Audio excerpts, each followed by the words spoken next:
नमस्ते दोस्तों। अगर ये वीडियो आपको पसंद आए तो एक प्यारा सा लाइक जरूर कर देना और दिल से पूरे प्यार से सब्सक्राइब करना मत भूलना।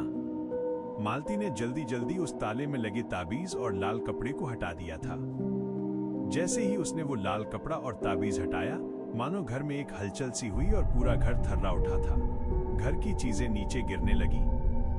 वो दरवाजा जोर जोर से हिलने लगा था, पर मालती ने उन सब चीजों पर ध्यान नहीं दिया, क्योंकि उसे तो सिर्फ अपने बच्चे की फिक्र थी।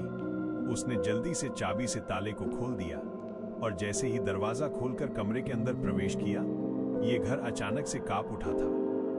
बाहर तेज हवाएं चलने लगी थी, आसमान का रंग बदलने लगा था, काली घटाएं छाने लगी थी।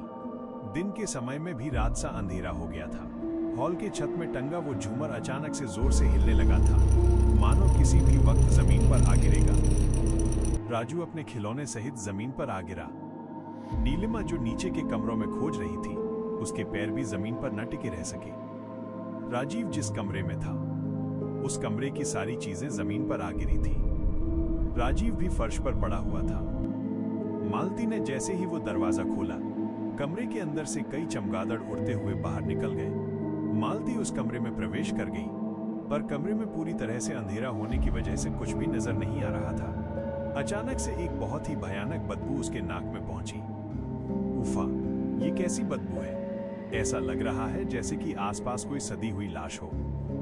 उसने साड़ी से अपना नाक ढक लिया था और कमरे के लाइट का स्विच खोजने लगी।